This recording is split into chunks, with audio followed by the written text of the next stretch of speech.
ഈ മാവിൻ്റെ അടുത്തുനിന്ന് സംസാരിച്ചുകൊണ്ട് നമ്മൾ വിലയിൽ നിന്ന് സ്റ്റാർട്ട് ചെയ്യും. ആളുകളെ ഏറ്റവും കൂടുതൽ ആഗ്രഹിക്കുന്ന വില പറയാനാണ്. കാരണം ഇതാണ് ഏറ്റവും ബാലൻസ്ഡ് ആയിട്ടുള്ള ന്യൂട്രിയൻസ് കിട്ടുന്ന, ഏറ്റവും ചെലവ് കുറഞ്ഞ, ഏറ്റവും നല്ല ഒരു സമ്പ്രദായം. ഇത് 200 ലിറ്ററിൻ്റെ ഡ്രമ്മാണ്. ഈ 200 ലിറ്ററിൻ്റെ ഡ്രമ്മിൽ 20 കിലോ പച്ച ചാണകമാണ് ഇട്ടിരിക്കുന്നത്, 5 കിലോ കപ്പലണ്ടി പിണ്ണാക്ക്. ലീഫ് നോട്ട്സിൻ്റെ ഇടയിൽ 45 ഡിഗ്രി ചിരിച്ചിട്ടാണ് നമ്മൾ പ്രൂൺ ചെയ്യേണ്ടത്. ബോറാക്സ് എന്ന് പറഞ്ഞൊരു ബ്രാൻഡാണ് വരുന്നത്. അതുപോലെ പല ബ്രാൻഡുകൾ അവൈലബിൾ ആയിരിക്കാം. ഫ്ലവറിങ്ങിന് ശേഷം ഫ്ലവർ ചെയ്ത് കഴിഞ്ഞാൽ അത്യാവശ്യം നിർബന്ധം ഇട്ട് കൊടുക്കേണ്ടത് വളം ഒരിക്കലും എന്താ പറയുക മരത്തിൻ്റെ കടക്കി കൊടുക്കരുത്. മിനിമം 2 അടി വിട്ട് റേഡിയസിൽ വേണം വളം കൊടുക്കാനായിട്ട് പൊതയിടാനായിട്ടും. അപ്പോൾ ഞങ്ങൾ കുറച്ച് നാളായിട്ട് വീഡിയോ ഒക്കെ ആയിട്ട് ചെറിയൊരു ഗ്യാപ്പൊക്കെ ആയിരുന്നു. അപ്പോൾ നമ്മൾ ഇന്നൊരു നല്ലൊരു ഓണം ഓഫറായിട്ട് വന്നിരിക്കുന്നത്. അതായത് ഒരു അടിപൊളി നഴ്സറിയിലാണ് ഞങ്ങളുള്ളത്. പ്രത്യേകിച്ച് ഏറ്റവും വിലക്കുറവിൽ നമുക്ക് ഐറ്റം തരുന്ന ഒരു നഴ്സറി. അപ്പോൾ ഇവിടുത്തെ ഏറ്റവും വലിയ പ്രത്യേകത നമ്മൾ ഇന്ന് കാണിക്കുന്നത് മാവുകളാണ്. അതായത് മാവുകളുടെ ഒരുപാട് കളക്ഷനാണ് ഇവിടെ. വലിയ മാവ്, പൂത്തത്, കായ്ച്ചത്, അങ്ങനെ ചെറുത് തുടങ്ങി വലുത് വരെ. നമുക്ക് ഏറ്റവും ഇഷ്ടമുള്ളത് എല്ലാവർക്കും ഏതാണ്? മാവാണ്. അപ്പോൾ കുറേ പേരൊരു കംപ്ലൈന്റ് ഉണ്ട്, ഈ മാവ് പൂക്കണില്ല, കായ്ക്കണില്ല എന്ന്. അപ്പോൾ അതിനുള്ള ടിപ്പുകളും ഈ നഴ്സറിയിൽ നിന്ന് പറഞ്ഞു തരുന്നുണ്ട്. അപ്പോൾ ഇവിടെ നിന്ന് ഒരു മാവ് കൊണ്ടുപോയി കഴിഞ്ഞാൽ പൂത്ത് കായ്ച്ച് മാങ്ങ അതിൽ നിന്ന് പൊട്ടിച്ച് വയ്ക്കും. അതാണ് ഇവിടെ നിന്നുള്ള ഗ്യാരണ്ടി ഇപ്പോൾ പറയുന്നത്. അപ്പോൾ അങ്ങനെയുള്ള ഒരു അടിപൊളി നഴ്സറിയിലെ കാഴ്ചകളും വിശേഷങ്ങളാണ് നമ്മുടെ ഇന്നത്തെ വീഡിയോ. എല്ലാ കൂട്ടുകാർക്കും പുതിയ പുതിയൊരു വീഡിയോയിലേക്ക് സ്വാഗതം.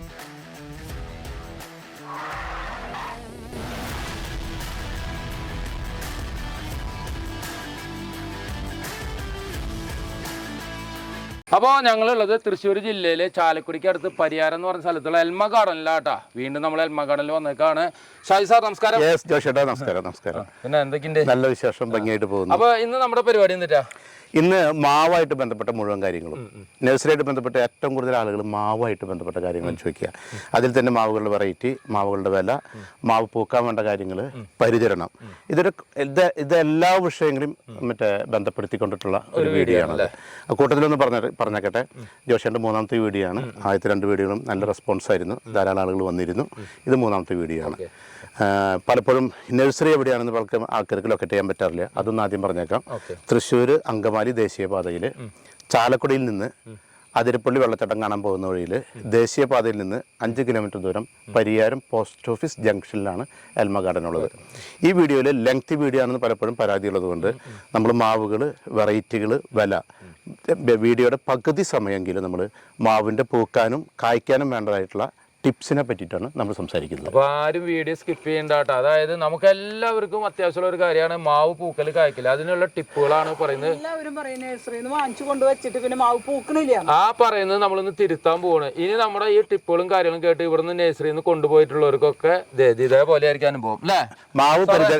മാവ് പരിചരണത്തിന്റെ നാട്ടറിവുകൾ മുഴുവൻ, അതിന്റെ ശാസ്ത്രീയ വശങ്ങൾ മുഴുവൻ നമ്മൾ മനസ്സിലാക്കുന്നു. അതായിട്ട് ബന്ധപ്പെട്ട വളപ്രയോഗത്തിന്റെ ശാസ്ത്രീയ വശങ്ങൾ മുഴുവൻ മനസ്സിലാക്കുന്നു. പൂക്കാനും കായ്ക്കാനും വേണ്ടതായിട്ടുള്ള കാര്യങ്ങൾ ചെയ്യുന്നു. പൂത്തതിന് ശേഷം പരിചരണം ഉറപ്പാക്കുന്നു. ഉണ്ടാവുന്ന മാങ്ങ നല്ല വലിപ്പം, സ്വാദുണ്ടാവുന്നതിന് വേണ്ടതായിട്ടുള്ള കാര്യങ്ങൾ, മാവിൻ്റെ പരിചരണമായിട്ട് ബന്ധപ്പെട്ട ശാസ്ത്രീയമായിട്ടും ഓർഗാനിക്കായിട്ട് ചെയ്യേണ്ടതും അല്ല മുഴുവൻ ഒരു കംപ്ലീറ്റ് പാക്കേജാണ് നമ്മൾ ഉദ്ദേശിക്കുന്നത്. ഈ ഒരു സമയത്ത് തന്നെ നോക്കിയേ, മാവുകൾ മൊത്തം പൂത്തുക. ഈ ഒരു സമയത്ത് പൂത്തത് കാണാന്ന് പറയുന്നത് വളരെ അപൂർവമായിരിക്കും അല്ലേ? അതിലെ ഒരു മാവ് പൂത്ത അവസ്ഥയിൽ മാവിന് വെള്ളം പാടില്ലാത്തത് കൊണ്ട് വർഷക്കാലത്ത് പൂക്കുന്ന പൂവിന് മിക്കവാറും പിടിച്ചു കിട്ടാറില്ല. അത് നമ്മളൊരു മനസ്സിലാക്കേണ്ട കാര്യമാണ്. മാവ് പൂക്കുന്നത് നമുക്ക് ഉപകാരപ്പെടുന്നത് പലപ്പോഴും ഡിസംബർ ജനുവരിയിലാണ്. പക്ഷെ കാലാപ്പാടി പോലുള്ള ഓൾ സീസൺ മാവുകൾ, ബംഗനപ്പള്ളി പൂത്തിട്ടുണ്ട്, ഇമാം ബസന്ത് പൂത്തിട്ടുണ്ട്, മൂവാണ്ടൻ പൂത്തിട്ടുണ്ട്, കാലാപ്പാടി പൂത്തിട്ടുണ്ട്, പല മാവുകളോട് പൂത്തിട്ടുണ്ട്. പക്ഷെ ഇത്തവണ പൂക്കുന്നത് പോളി ഹൗസിലല്ലെങ്കിൽ ഒരു പക്ഷേ പൂവ് പോകാൻ സാധ്യതയുണ്ട്. അതും കൂടി മനസ്സിലാക്കണം കേട്ടോ. നമ്മൾ മിസ്ലീഡ് ചെയ്യാൻ പാടില്ലല്ലോ ആളുകളെ. അപ്പോൾ നമുക്ക് ഇപ്പോൾ ഫസ്റ്റ് തന്നെ ഇതൊക്കെ നമുക്ക് സെയിലിന് വെച്ചിട്ടുള്ളതല്ലേ? ഇതെല്ലാം സെയിലിന് വെച്ചിട്ടുള്ള. അതായത് ഒരുപാട് പേർക്ക് ഈ ഡ്രം സെറ്റ് ചെയ്തിട്ട് മാവടക്കം വേണമെന്നുള്ള ആഗ്രഹമുള്ളവരുണ്ട്. അങ്ങനെയുള്ളവർക്ക് കൊണ്ടുപോകാനാണ്. നമ്മൾ എല്ലാ മാവുകളും പറ്റും വില പറയുന്നുണ്ട്. ഈ മാവിന്റെ അടുത്തുനിന്ന് സംസാരിച്ചുകൊണ്ട് നമ്മൾ വിലയിൽ നിന്ന് സ്റ്റാർട്ട് ചെയ്യും. ആളുകളെ ഏറ്റവും കൂടുതൽ ആഗ്രഹിക്കുന്ന വില പറയാനാണ്. ഇവിടെ ഏകദേശം 500ഓളം മാവുകൾ പൂത്തതും പൂക്കാത്തതുമായിട്ട് ഈ മാവുകൾ മുഴുവൻ 3500 രൂപയ്ക്ക് ലഭ്യമാണ്. അപ്പോൾ വില കുറച്ചു കാരണം ഒരു എക്സ്പാൻഷൻ പ്രോഗ്രാമിന്റെ ഭാഗമായിട്ട് ഇവിടെ കുറച്ച് ലാൻഡ്സ്കേപ്പിംഗ് വരുന്നുണ്ട്. അപ്പോൾ ഇതൊരു നഴ്സറി മാത്രമല്ല, ഒരു കൺവെൻഷൻ സെന്ററിൻ്റെതായിട്ട് കുറച്ച് വർക്കുകൾ ഉദ്ദേശിക്കുന്നതുകൊണ്ട് മൊത്തം ഒന്ന് റീഅറേഞ്ച് ചെയ്യേണ്ട സാഹചര്യമുണ്ട്. അപ്പോൾ അതുകൊണ്ട് ഏകദേശം 1000-ഓളം ഡ്രം കൂടി ഇരിക്കുന്നുണ്ട്. ഒരു സബ്സിഡൈസ്ഡ് റേറ്റിൽ വിൽക്കാൻ ഉദ്ദേശിക്കുകയാണ്. ഞാൻ ഈ പ്ലാന്റുകൾ കൊടുക്കാൻ ഉദ്ദേശിക്കുന്നത് 3500 രൂപയാണ്. ഇതുപോലെ നമുക്ക് വണ്ടിയിൽ കയറ്റി വെച്ച് തരും. ഇതുപോലെ വണ്ടിയിൽ കയറ്റി വെച്ച് തരും. അപ്പോൾ ഇതൊരു നല്ലൊരു പ്രൈസ് ആട്ടാ പറയാൻ വേണമെങ്കിൽ, കാലിയാക്കലിന് വേണമെങ്കിൽ പറയാം. മാത്രമല്ല എന്റെ വീഡിയോ കാണുന്ന പ്രേക്ഷകരൊന്ന് കമന്റ് ചെയ്താൽ കൊള്ളാം. 3500 രൂപയ്ക്ക് ഈ വലിപ്പത്തിലുള്ള മാവുകൾ പൂത്തതും പൂക്കാത്തതും തരുന്നത് എങ്ങനെയാണ്, അതിന്റെ പ്രൈസിങ് മറ്റു നഴ്സറികളായിട്ട് കമ്പയർ ചെയ്യുമ്പോൾ കമന്റ് ചെയ്താൽ കൊള്ളാം. കാരണം എന്താ വെച്ചാൽ ഇത്രയും വലുതാക്കി നമ്മൾ എടുക്കണം. അത് മാത്രമല്ല ഡ്രമ്മിലാണ് ഇത് 4 വർഷം പഴക്കമുള്ള തൈക്കാണ്. ഇതേമാതിരി പ്രൂൺ ചെയ്ത് ഇതേമാതിരി അടുത്ത ഇതിപ്പോ ഓക്കെ പൂത്ത് ഇപ്പൊ സാർ പറഞ്ഞ മാതിരി പോയാലും ഡിസംബറിൽ വീണ്ടും പൂക്കുമല്ലോ. അപ്പൊ പിന്നെ നമുക്ക് മാങ്ങ ഉറപ്പാണ്, നിറയെ കാലാപ്പാടി മാങ്ങ. അത് 200 ലിറ്റർ ഡ്രമ്മിനെ പറ്റി പറയുന്നതാണ്. അല്ല 100 ലിറ്റർ ഡ്രം, 200 ലിറ്റർ ഡ്രം വേറെ കാണില്ല. ഇതിപ്പോ 100, അതായത് 200നെ നടുമുറിച്ചതിനാണ് നമ്മൾ ഈ വില പറഞ്ഞ 3500 രൂപയ്ക്ക്. അത് ഏത് മാവായാലും ഇനി 200 ലിറ്ററിന്റെ ഫുൾ ഡ്രം വേണ്ടവർക്ക് ഇങ്ങനെ വെച്ച് കഴിഞ്ഞാൽ പിന്നെ അടുത്ത കാലത്ത് ഒന്നും തിരിഞ്ഞു നോക്കണ്ട. ഇതുപോലത്തെ ഏകദേശം 300ഓളം ഡ്രമ്മുകൾ ഇരിക്കുന്നുണ്ട്. 200 ലിറ്ററിന്റെ ഡ്രമ്മിൽ ഇതിൽ അൽഫോൺസ, ചന്ദ്രകാരൻ, കൊളംബ്, സ്വീറ്റ് പ്രിൻസ് പോലെയുള്ള കോട്ടർക്കാണം പോലെയുള്ള മാവുകൾ. ഈ മാവുകൾ മുഴുവൻ 6000 രൂപയ്ക്ക് ലഭ്യമാണ്. 6000 രൂപ. ഞാൻ എന്റെ പ്രേക്ഷകരോട് പറയുന്നത് ഈ പ്രൈസിങ്ങിനെ പറ്റി ഒന്ന് കമന്റ് ചെയ്യാനാണ് പറയുന്നത്, നെഗറ്റീവ് ആയാലും പോസിറ്റീവ് ആയാലും. 6000 രൂപയ്ക്കാണ് ഇത്രയും വലിയ ഡ്രമ്മും ഇതേപോലെ ട്രീറ്റ് ചെയ്തിട്ടുള്ള കാര്യങ്ങളൊക്കെ ചെയ്ത് ഇതേമാതിരി അടിപൊളിയായിട്ടുള്ള മാവുകൾ. ഏകദേശം 200ഓളം മാവല്ലേ? ഇതൊക്കെ പൂത്താണ്. ഈ വർഷം ഡെഫിനറ്റ് ആയിട്ട് ഇത്തവണ വാങ്ങിയിട്ടുണ്ടാവും. കാരണം അതിന് പൂക്കാൻ വേണ്ടതായിട്ടുള്ള ഞാൻ വീഡിയോയിൽ തരാൻ പോകുന്ന ടിപ്പുകൾ മുഴുവൻ ഓൾറെഡി നമ്മൾ ഓഗസ്റ്റ് മാസം തുടങ്ങി പ്രയോഗിച്ച് തുടങ്ങിയിട്ടുണ്ട്. നേരത്തെ പൂക്കാൻ ടെൻഡൻസി കാണിക്കുന്ന മാവുകളൊക്കെ ഓൾറെഡി പൂത്ത് കഴിഞ്ഞു. കാലപ്പടി പോലെയുള്ള പൂവ് സീസണിൽ മാത്രം പൂക്കുന്ന മാവുകൾ ഡെഫിനറ്റ് ആയിട്ട് പൂക്കാൻ വേണ്ടതായിട്ടുള്ള രഹസ്യം നമ്മൾ പരസ്യമാക്കാൻ പോവാണ്. നമ്മൾ എല്ലാം ഒരിക്കലും പറഞ്ഞു തരാത്തൊരു രഹസ്യങ്ങളാണ് ഞങ്ങൾ ഇന്ന് പരസ്യമാക്കാൻ പോണേ കേട്ടാ. അതായത് ഒരുപാട് പേരുടെ ഒരു ചോദ്യത്തിനുള്ള ഉത്തരമാണ്. നഴ്സറിയിൽ പോയി കഴിഞ്ഞാൽ എല്ലാം വളരെ പൂത്തും കാറ്റാൻ നിൽക്കണം. വീട്ടിൽ കൊണ്ടുവച്ച ഒരു കൂമ്പ് പോലും എടുക്കില്ല, ഒരു പൂ ഉണ്ടാവില്ല. ആ രഹസ്യം ഞങ്ങൾ പൊളിച്ചെഴുതാൻ പോകണം. നമ്മൾ നേരിട്ട് പോവാണ്. ഓക്കെ. മാവിന്റെ മാമ്പഴക്കാലം ഏപ്രിൽ മെയ് ജൂൺ ആണ്. മാവ് പൂക്കുന്ന കാലം ഡിസംബർ ജനുവരി ഫെബ്രുവരി ആണ്. മാവ് പൂക്കാൻ വേണ്ടതായിട്ടുള്ള കാര്യങ്ങൾ ചെയ്യേണ്ട സമയം ഓഗസ്റ്റ് സെപ്റ്റംബർ ഒക്ടോബർ ആണ്. നല്ല സമയമാണ് ഞങ്ങൾ വീഡിയോ വരുന്നത് കേട്ടോ. അപ്പൊ ഞാൻ ഈ വീഡിയോ ഈ സമയത്ത് പ്ലാൻ ചെയ്ത് തന്നെ എന്റെ പ്രേക്ഷകർക്ക് മാവ് പൂക്കാൻ ചെയ്യേണ്ടതായിട്ടുള്ള കാര്യങ്ങൾ ഡീറ്റെയിൽഡ് ആയിട്ട് പറഞ്ഞു കൊടുക്കാനും വേണ്ടിയിട്ടാണ്. നമ്മളിപ്പോൾ എൽമാ ഗാർഡന്റെ ഒരു ഭാഗം എന്ന് പറഞ്ഞ ഒരു മാവും തോപ്പം തന്നെ പറയാം. അതിന്റെ ഒരു ഉള്ളിലാണ് ഞങ്ങൾ നിൽക്കണം. ഇവിടെ എല്ലാം ഡ്രമ്മിൽ സെറ്റ് ചെയ്തിട്ട് ആയിരക്കണക്കിന് മാവുകളെ ഇരിക്കുന്നത്. പ്രത്യേകിച്ച് നോക്കിയേ, ഇത് നാംഡോക്മയൊക്കെ എന്തിട്ടാണ് അവന്റെ ഒരു കഴിഞ്ഞ വർഷം ഫ്ലവർ ചെയ്ത് വാങ്ങിണ്ടായിരുന്നു. ഈ വർഷം നമുക്ക് 3500 ഇവിടെയുള്ള അതിലിപ്പോ മറ്റേ ഓണല്ല വരുന്നത്, തരംതിരിവിന്റെ കാലമല്ലല്ലോ. ഏത് മാവായാലും 100 ലിറ്ററിന്റെ ആണെങ്കിൽ 3500. ഏത് മറ്റേ വിദേശിയായാലും സ്വദേശിയായാലും ഏത് ഇവിടെയുള്ള ഏത് മാവ് എടുത്താലും 3500. ആദ്യം വരുന്നവർക്ക് ആദ്യം ഇഷ്ടപ്പെട്ട മാവ് കൊണ്ടുപോകാൻ പൂത്ത് നിൽക്കുന്നു. ഞങ്ങൾ ഇവിടെ വന്നിട്ട് ഒരു മാങ്ങ കണ്ടില്ലല്ലോ എന്ന് പറഞ്ഞ് നടക്കായിരുന്നു. ഞങ്ങൾ എവിടെയും തപ്പി പിടിക്കൂട്ടാ. ഇവന് കളർ ഇത്തിരി കുറവായ കാരണം കണ്ടുപിടിക്കാൻ ഇത്തിരി ബുദ്ധിമുട്ടി. ഇത് ഏതാണ്? കാറ്റിമോണുള്ള വർഷക്കാരായതുകൊണ്ടാണ്. അത് കാറ്റിമോണ് നല്ല മധുരമുള്ള മാങ്ങയാണെങ്കിലും എനിക്ക് ഇഷ്ടപ്പെടാത്തതിന്റെ ഒരു കാരണം അതിന് ഷേപ്പ്ലെസ് ആണ്.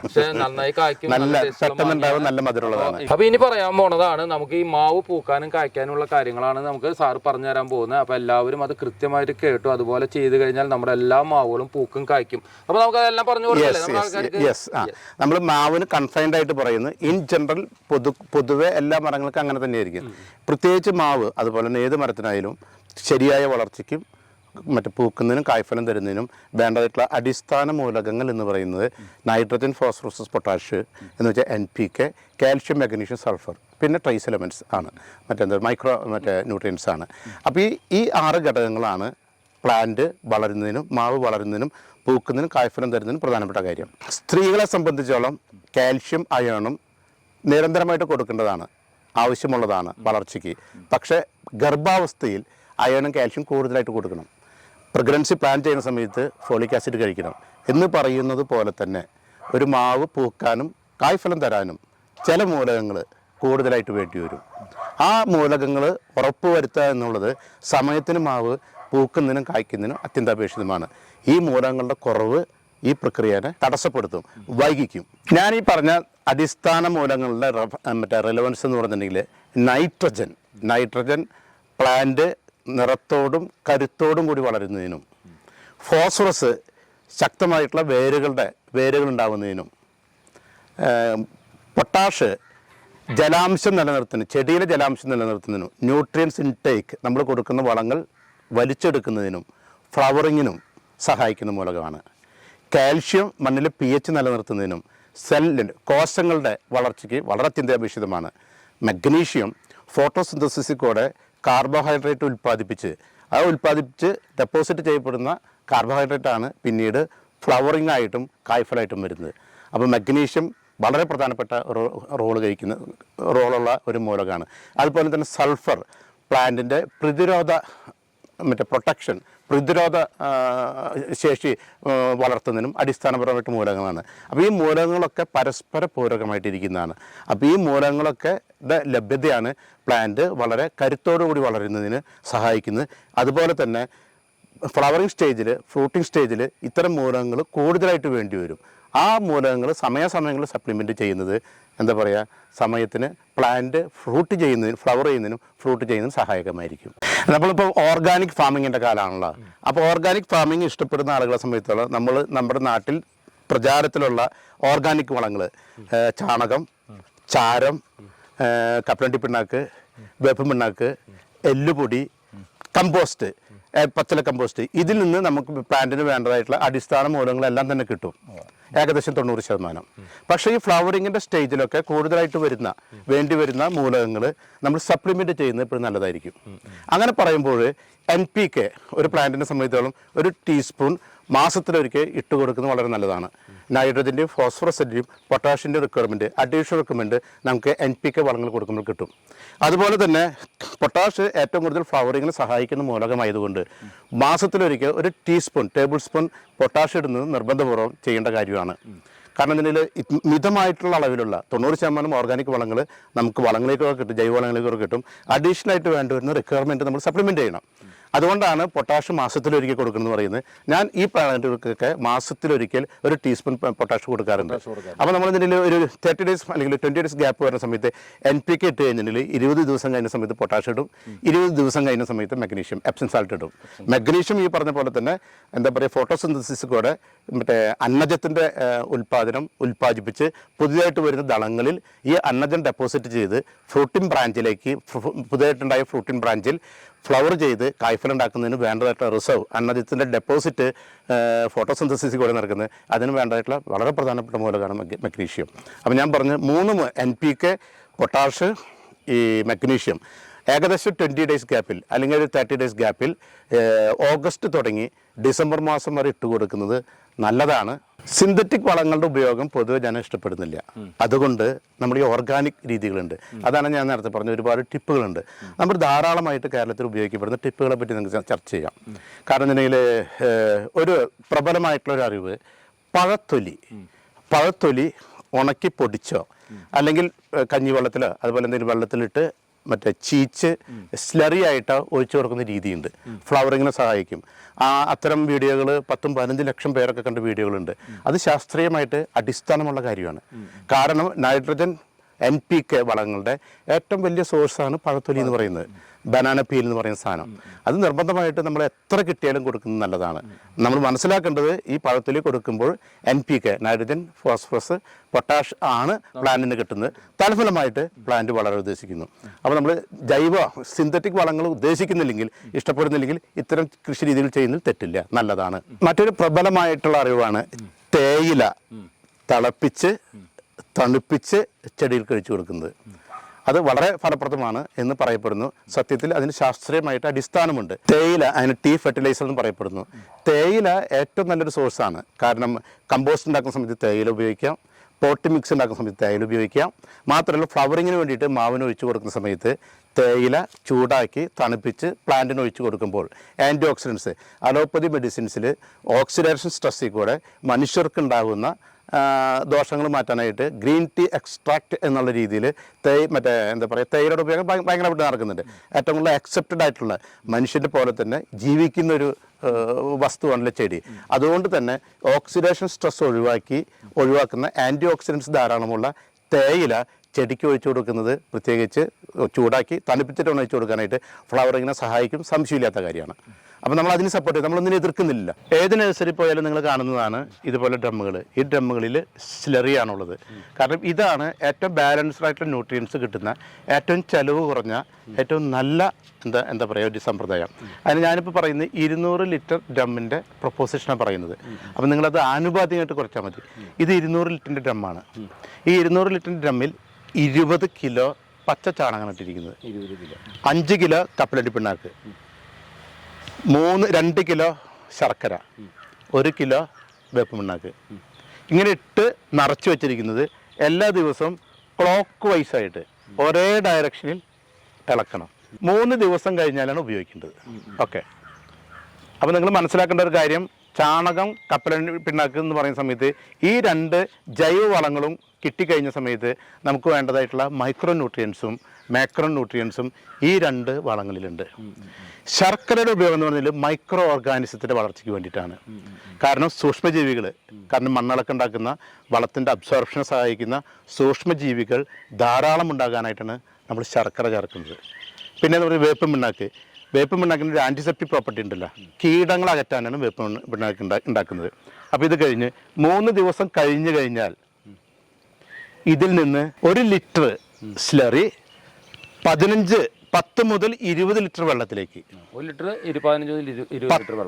10 മുതൽ 20 ലിറ്റർ വെള്ളത്തിലേക്ക് ഡൈലൂട്ട് ചെയ്തിട്ട് വേണം ഉപയോഗിക്കാനായിട്ട്.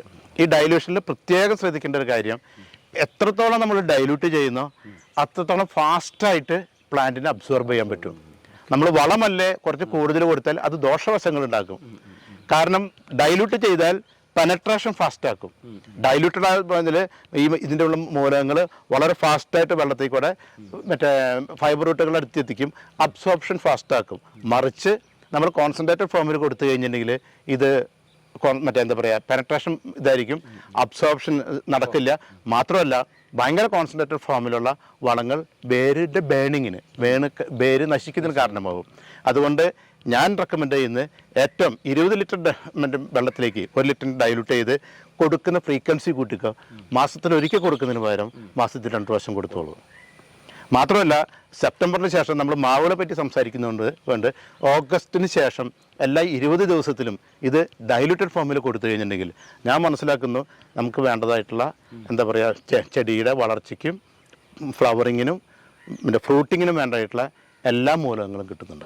ഈ വളപ്രയോഗങ്ങളൊക്കെ നടത്തിയാലും അടിസ്ഥാനപരമായിട്ട് മാവ് പൊക്കാൻ വേണ്ടിയിട്ട് 2 കാര്യങ്ങളുണ്ട്. അത് പലപ്പോഴും ആളുകൾ ശ്രദ്ധിക്കാറില്ല. മറ്റേ 100% സൺലൈറ്റ് എക്സ്പോഷറാണ് മാവിന് വേണ്ടത്.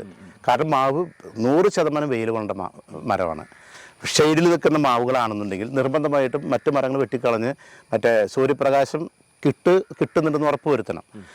സൂര്യപ്രകാശം ഇല്ലാത്തൊരു മാവ് നമ്മൾ എന്താ പറയുക പൊടിക്കൈകൾ ചെയ്താലും പൊക്കില്ല. രണ്ടാമത്തെ കാര്യമാണ് നീർവാഴ്ച വേണ്ട മരമാണ് മാവ്. മാവ് ഡ്രെയിനേജ് ഇഷ്ടപ്പെടുന്നതാണ്, ജലാംശം കുറവ് വേണ്ട മാവാണ്. അപ്പം വെള്ളക്കെട്ടിൽ നിൽക്കുന്ന ജലസ്രോതസ്സിനോട് ചേർന്ന് നിൽക്കുന്ന മാവുകൾ ധാരാളമായിട്ട് വലുതാവും, പൂക്കില്ല. ഈ 2 കാര്യങ്ങളും നമ്മൾ ഉറപ്പ് വരുത്തണം. വളപ്രയോഗത്തിനേക്കാൾ അല്ലെങ്കിൽ അത്രത്തോളം തന്നെ ഗൗരവമുള്ള മറ്റൊരു കാര്യമാണ് എന്ത് പറയുക സ്ട്രെസ് എന്ന് പറയുന്നത്. സ്ട്രെസ് പ്ലാന്റിന് ഫ്ലവറിങ്ങിന് വേണ്ടതായിട്ടുള്ള ഒരു പ്രോംപ്റ്റ് ചെയ്യുന്നതായിട്ടുള്ള സ്ട്രെസ് എന്ന് പറയുന്ന സമയത്ത് ശാസ്ത്രീയമായിട്ട് ഒരു സമ്മർദ്ദം പ്ലാന്റിന് ഒരു സ്ട്രെസ് ഉണ്ടാക്കി കായ്പ്പിക്കുന്ന രീതി. മാത്രമല്ല ഹൈ ഡെൻസിറ്റി ഫാമിംഗ് വന്നതോടുകൂടി പ്ലാന്റുകൾ വളരെ അടുപ്പിച്ച് നട്ട് എയർ സ്പേസ് ഡിവൈഡ് ചെയ്ത് കൊടുത്ത് ഒരേക്കറിൽ പണ്ട് 100 പ്ലാന്റ് വയ്ക്കുകയാണെങ്കിൽ 200-300 പ്ലാന്റ് വയ്ക്കുന്ന രീതി തുടങ്ങിയതോട് കൂടിയിട്ട് ഹൈ ഡെൻസിറ്റി ഫാമിങ്ങോട് കൂടിയിട്ട് പ്രൂണിങ് വളരെ പ്രചാരത്തിൽ വന്നിട്ടുണ്ട്. വളരെ ശാസ്ത്രീയമായിട്ട് തെളിയിച്ചിട്ടുള്ള കാര്യങ്ങളാണ്. അപ്പോൾ സ്ട്രെസ്സ് കിട്ടേണ്ടതായിട്ടുള്ള എന്തെല്ലാം കാര്യങ്ങളാണ് മാവുമായിട്ട് ബന്ധപ്പെട്ട്. ഏത് സ്ട്രെസ്സും അൾട്ടിമേറ്റ്ലി സംഭവിക്കുന്നത് എന്താ പറയുക ഫ്ലവറിങ് ഹോർമോൺ റിലീസ് ചെയ്യുകയും പൂക്കുന്നതിനും കായ്ക്കുന്നതിനും സഹായിക്കും. നമ്മുടെ നാട്ടിൽ സാധാരണ കേട്ടിട്ടുള്ള കുറച്ച് സ്ട്രെസ്സുകളെ പറ്റി നമുക്ക് സംസാരിക്കാം. നമ്മുടെ നാട്ടിൽ കാരണന്മാർ പറയുന്ന ഒരു കാര്യമാണ് എന്ത്, ഒരു മാവ് അല്ലെങ്കിൽ ഒരു മരം കായ്ക്കുന്നില്ലെങ്കിൽ വളവും കുറയ്ക്കുക. അതിൻ്റെ കാരണം നല്ല വളം കിട്ടിക്കൊണ്ടിരിക്കുന്ന പ്ലാന്റിന് പെട്ടെന്ന് അതില്ലാണ്ടാകുമ്പോൾ അതൊരു സ്ട്രെസ്സായിട്ട് ഫീൽ ചെയ്യുന്നു. അതൊരു സ്ട്രെസ്സാണ്. രണ്ടാമത് ഒരു നട്ടരുവാണ് നമ്മുടെ ഒരു മാവിൽ ആണി അടിച്ചു കയറ്റുന്ന രീതി. ആണി അടിച്ച് കയറ്റുന്ന രീതി ശാസ്ത്രീയമല്ല. പലപ്പോഴും തായ്തണ്ടിൽ ആണി കയറി പ്ലാന്റിൽ തന്നെ നഷ്ടപ്പെടാൻ സാധ്യതയുണ്ട്.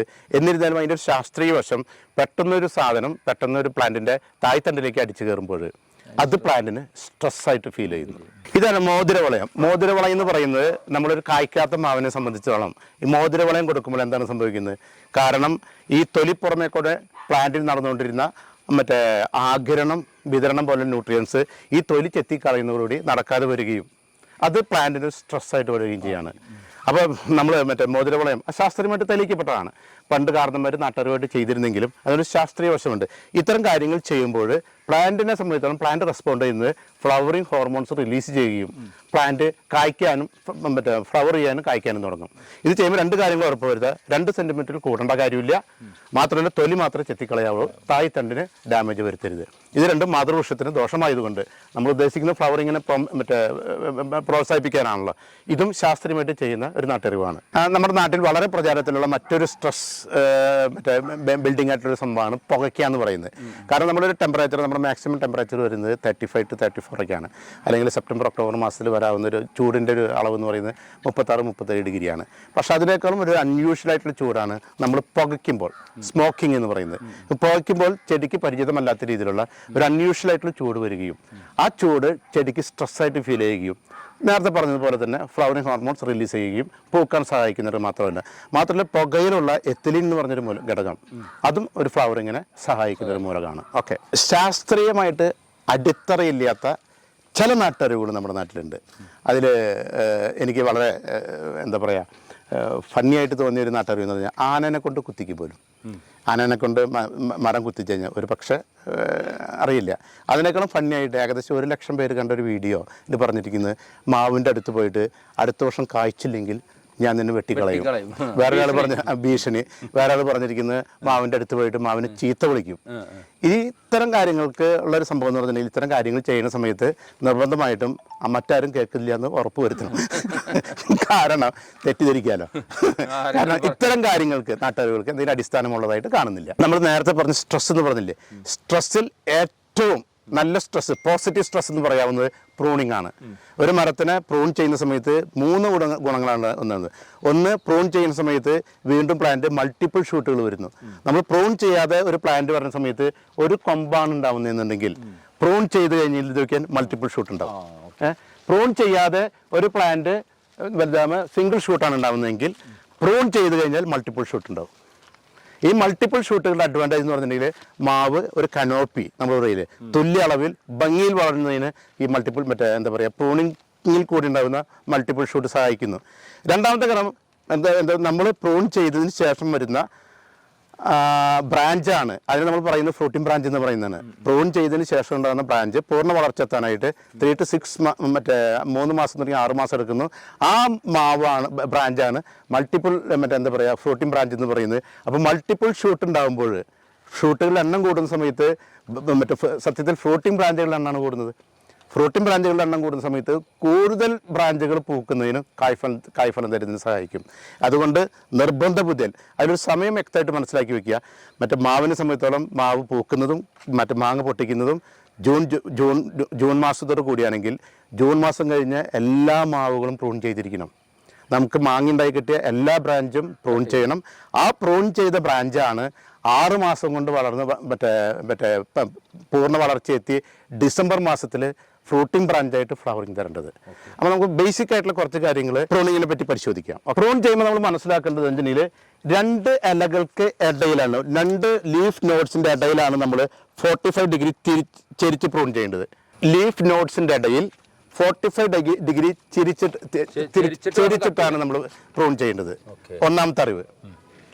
രണ്ടാമത്തെ അറിവ്, ഏതെങ്കിലും ഒരു സാഹചര്യത്തിൽ നമ്മൾ തായ് തണ്ടിനോട് ചേർന്ന് പ്രൂൺ ചെയ്യണമെങ്കിൽ 6 ഇഞ്ച് മാറ്റിയിട്ട് പ്രൂൺ ചെയ്യാവൂ. 6 ഇഞ്ച് മാറ്റുന്നതിന് എന്തെങ്കിലും കാരണം കൊണ്ട് ഫംഗൽ ഇൻഫെക്ഷൻ വന്നു കഴിഞ്ഞാൽ ഈ ഫംഗൽ ഇൻഫെക്ഷൻ മെയിൻ സ്റ്റെമ്മിനെ ബാധിക്കരുത്. അതുകൊണ്ട് ഏത് പ്ലാന്റ് പ്രൂൺ ചെയ്യുന്ന സമയത്തും 2 കാര്യങ്ങൾ മനസ്സിലാക്കുക. 2 ലീഫ് നോട്ട്സിൻ്റെ ഇടയിൽ വേണം പ്രൂൺ ചെയ്യാൻ. 45 ഡിഗ്രീസ് മറ്റേ ചെരിച്ച് വേണം പ്രൂൺ ചെയ്യാൻ. തായ്തണ്ടിനോട് ചേർന്നിട്ട് പ്രൂൺ ചെയ്യുകയാണെന്നുണ്ടെങ്കിൽ തായ്തണ്ടിൽ നിന്ന് 6 ഇഞ്ച് നീട്ടിയിട്ട് വേണം. പ്രൂൺ ചെയ്ത് കഴിഞ്ഞാൽ നിർബന്ധമായിട്ടും അടിക്കേണ്ട ഒരു ഫംഗിസൈഡ് അടിക്കണം. അതിൽ ഞാൻ റെക്കമെൻഡ് ചെയ്യുന്നത് സാഫാണ്. കാരണം ഫംഗിസൈഡുകൾ 2 ടൈപ്പ് ഉണ്ട്. ഒന്ന് സിസ്റ്റമിക് ഫംഗിസൈഡും ഉണ്ട്, കോണ്ടാക്ട് ഫംഗിസൈഡും ഉണ്ട്. ഇത് സാഫ് എന്ന് പറയുന്നത് സിസ്റ്റമിക് ഫംഗിസൈഡാണ്. അപ്പോൾ സാഫ് തേച്ച് കൊടുക്കണം. ആ ഒരു കട്ട് ചെയ്ത ഭാഗത്ത് കണ്ട ഇതേ ഒരു രീതിയിൽ സാഫ് തേച്ച് കൊടുക്കുക. ഇതിൽ സിസ്റ്റമിക് ഫംഗിസൈഡിനെയും എന്താ പറയുക കോണ്ടാക്ട് ഫംഗിസൈഡിനെ പറ്റി നമ്മൾ തിരിച്ചറിയുന്നത് നല്ലതാണ്. സിസ്റ്റമിക് ഫംഗിസൈഡ് എന്ന് പറയുന്നത് സിസ്റ്റമിക് ഫംഗിസൈഡ് നമ്മൾ പ്ലാന്റിൽ അപ്ലൈ ചെയ്ത് കഴിഞ്ഞാൽ പുരട്ടുകയോ തെളിക്കുകയോ ചെയ്ത് കഴിഞ്ഞിട്ടുണ്ടെങ്കിൽ ഇലയിലാണെങ്കിലും തണ്ടിലാണെങ്കിലും അത് ചെടി ആഗിരണം ചെയ്യുകയും തുടർന്നുള്ള പൂപ്പൽ ബാധയ്ക്ക് പ്രതിരോധം സൃഷ്ടിക്കുന്ന രീതിയിൽ അത് ചെടിയുടെ മൊത്തത്തിൽ അബ്സോർബ് ചെയ്യപ്പെട്ട് ചെടിയിൽ ആ മറ്റേ ഫംഗിസൈഡിൻ്റെ അംശം ദിവസങ്ങളും നിലനിൽക്കും. അതാണ് സിസ്റ്റമിക് ഫംഗിസൈഡ്. അതുകൊണ്ടാണ് സാഫ് പോലെയുള്ള ഏതെങ്കിലും സിസ്റ്റമിക് ഫംഗിസൈഡ് ഈ പ്രതലത്തിൽ പുരട്ടാൻ പറയുന്നത്. അങ്ങനെ വരുന്ന സമയത്ത് ഈ പ്രതലത്തിൽ നിന്ന് പ്ലാന്റ് ഈ മരുന്ന് വലിച്ചെടുക്കുകയും പ്ലാന്റിൻ്റെ എന്താ പറയുക സർക്കുലേഷൻ സിസ്റ്റത്തിൽ നിലനിൽക്കുകയും പ്രതിരോധ ശേഷി സൃഷ്ടിക്കുകയും ചെയ്തു. ഞാൻ 2 തരം ഫംഗിസൈഡുകളെ പറ്റി പറഞ്ഞില്ല. അതിലൊന്നാണ് സിസ്റ്റമിക് ഫംഗിസൈഡ്. അത് മൊത്തത്തിൽ അടിച്ചു കൊടുക്കാനും കാരണം പ്ലാന്റ് ആ മരുന്ന് അബ്സോർബ് ചെയ്യുന്നു. പിന്നെ ഞാൻ പറഞ്ഞാൽ കോണ്ടാക്ട് ഫംഗിസൈഡ് എന്ന് പറയുന്നത് നമ്മൾ ബ്ലൂ ബോർഡ്, തുരിശുങ്കുമായം, ഫൈട്രാൻ ഇതൊക്കെ എന്താ പറയുക കോണ്ടാക്ട് ഫംഗിസൈഡിൻ്റെ പ്രത്യേകത എന്ന് പറഞ്ഞിട്ടുണ്ടെങ്കിൽ എവിടെയാണ് ഫംഗൽ ബാധയുള്ളത് അവിടെ നമ്മൾ ഡയറക്റ്റായിട്ട് അപ്ലൈ ചെയ്ത് കൊടുക്കുന്നു. റിസൾട്ട് ഇമ്മീഡിയറ്റ് ആയിരിക്കും. കാരണം അബ്സോർബ് ചെയ്ത് വരുന്നതിനേക്കാൾ ഫാസ്റ്റായിട്ട് ഇതിപ്പോൾ ഈ പ്ലാന്റിന് നമ്മൾ കാണുന്നു ഉണങ്ങി തുടങ്ങി. കാരണം ഇതൊരു ഫംഗൽ ബാധയാണ്. ഈ ഫംഗൽ ബാധ വരുന്ന സമയത്ത് നമ്മൾ ആദ്യം ചെയ്യേണ്ടത്, കാരണം സാഫ് വളരെ പ്രചാരത്തിലുള്ളത് കൊണ്ട് ഇപ്പോൾ എല്ലാ കാര്യങ്ങൾക്കും എന്താ പറയുക സാഫ് അടിക്കുന്ന രീതിയുണ്ട്. പക്ഷേ ഇതുപോലെ തണ്ടിൽ ഫംഗൽ ബാധ വന്ന് ഇതിൻ്റെ ഉള്ളിൽ ഫംഗൽ ബാധ ഉണ്ട്. അതുകൊണ്ടാണ് ഇത് കറുത്ത് വരുന്നതും ഇല ഉണങ്ങി തുടങ്ങുന്നതും. ഇത്തരം കേസുകളിൽ നമ്മൾ ആദ്യം ചെയ്യേണ്ടത് എന്താ പറയുക കോണ്ടാക്ട് ഫംഗിസൈഡ്, തുരിശുങ്കുമായും, ബ്ലൂ ബോർഡ് എന്ന് പറയുന്ന സാധനം അടിച്ചു കൊടുക്കലാണ്. ഫൈട്രാൻ, കോപ്പർ ഓക്സി ക്ലോറൈഡ് എന്ന് പറയുന്നതാണ് നമ്മൾ എന്താ പറയുക തുരിശുങ്കുമായി എന്ന് പറയുന്നത്. ഇതാണ് ഇത്തരം കാര്യങ്ങളിൽ ഇതുപോലെയുള്ള സംഭവങ്ങളിൽ നമ്മൾ എത്രയും പെട്ടെന്ന് അപ്ലൈ ചെയ്ത് കൊടുക്കേണ്ടത്. ഇത് ഇമ്മീഡിയറ്റ് റിസൾട്ടിന് ഇത്തരം തുരിശുങ്കുമായും ബ്ലൂ ബോർഡ് അടിച്ചു കൊടുക്കുക. പിന്നെ പെരട്ടി കൊടുക്കുക. സ്പ്രേ ചെയ്യുകയാണെങ്കിൽ സിസ്റ്റമിക് ഫംഗിസൈഡായിട്ടുള്ള സാഫ് പോലുള്ള എന്തെങ്കിലും അടിച്ചു കൊടുക്കും, തെറ്റില്ല. ഫംഗിസൈഡിൽ തന്നെ വ്യത്യസ്തമായിട്ടുള്ള ബ്രാൻഡുകൾ അവൈലബിൾ ആണ്. വ്യത്യസ്തമായിട്ടുള്ള ജനറലായിട്ട് ഫംഗിസൈഡ് എന്ന് പറഞ്ഞാലും വ്യത്യസ്തമായിട്ടുള്ള ഉപയോഗങ്ങൾക്ക് ഇത് വ്യത്യസ്തമായിട്ട് രീതിയിലാണ് അപ്ലൈ ചെയ്യേണ്ടതാണ്. അതുകൊണ്ടാണ് സിസ്റ്റമിക് ഫംഗിസൈഡിനെ പറ്റിയും കോണ്ടാക്ട് ഫംഗിസൈഡിനെ പറ്റിയും പ്രത്യേകിച്ച് പറഞ്ഞത്. സെപ്റ്റംബർ ഒക്ടോബർ മാസങ്ങളിൽ മാവിൻ്റെ ചുവട് ഇങ്ങനെയാണ് നിലനിർത്തേണ്ടത്. ജലാംശം തീരെ ഇല്ലാത്ത രീതിയിൽ. ഓക്കെ, ജലാംശം 2 കാര്യങ്ങൾ മനസ്സിലാക്കുക. തീർത്തും ഡ്രൈ ആയിട്ടുള്ള ഒരു പ്രതലത്തിൽ നിന്ന് പ്ലാന്റിന് ആവശ്യമുള്ള മൂലകങ്ങൾ വലിച്ചെടുക്കാൻ പറ്റില്ല.